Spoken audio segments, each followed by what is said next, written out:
বাবা-মাকে কখনো পাল্টা জবাব দেবেন না। মানুষের বয়স যত বাড়তে থাকে, ততই মানুষের মধ্যে কিছু কিছু পরিবর্তন আসতে থাকে, যার ফলে আমাদের একটু সমস্যায় পড়তে হয়। আমাদের বাবা-মায়েরা আস্তে আস্তে ছোট বাচ্চাদের মতো হয়ে যান। কথায় কথায় বিরক্তি আর খিটখিটে স্বভাবের হয়ে ওঠেন।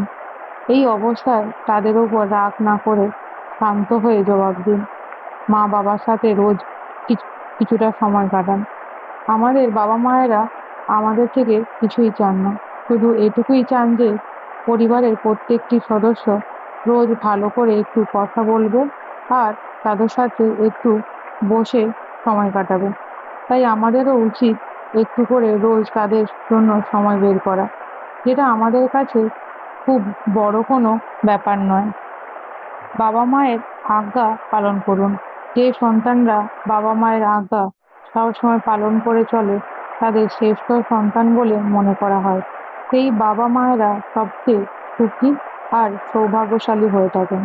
তাই আপনিও আপনার বাবা-মাকে সবচেয়ে সুখী আর সৌভাগ্যশালী মানুষ হওয়ার সুযোগ দিন। সব কাজে বাবা-মায়ের পরামর্শ নিন। আমাদের বাবা-মায়েদের জীবনের অভিজ্ঞতা আমাদের থেকে অনেক গুণ বেশি। তাই নিজেকে অনেক বড় না ভেবে যেকোনো কাজ করার আগে তাদের পরামর্শ নেওয়া জরুরি বলে মনে করুন। এর ফলে তাদের মনে হবে যে আপনি তাদের মূল্য বা গুরুত্ব বোঝেন। কারোর সামনে উঁচু গলায় কথা বলবেন না। যদি আপনি মনে করেন যে বাবা-মাকে কি করে খুশি রাখবেন, তাহলে কখনো কারোর সামনে উঁচু গলায় কথা বলবেন না।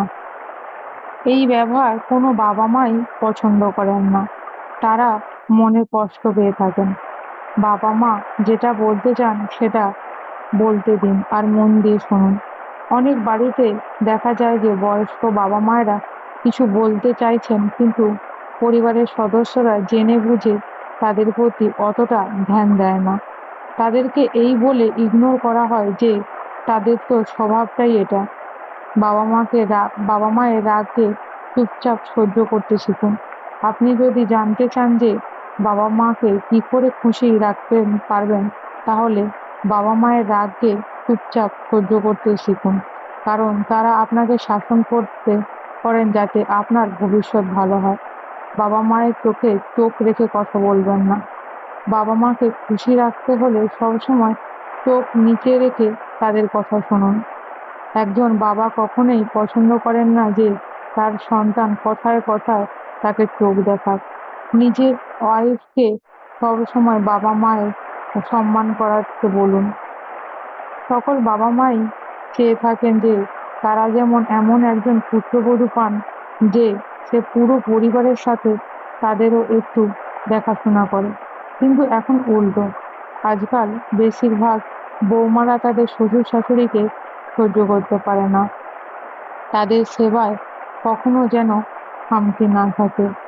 বলা হয় পৃথিবীর সবচেয়ে বড় ধর্ম হলো বৃদ্ধ বয়সে বাবা-মাকে সেবা করা। তাই আপনিও এই পূর্ণ কাজটি করার থেকে নিজেকে বঞ্চিত রাখবেন না, এবং পরিবারের প্রত্যেকটি সদস্য কেউ এই কথাটা বোঝা দরকার যে কিছু সবসময় বাবা-মায়ের সেবায় অবশ্যই দেওয়া উচিত সময়।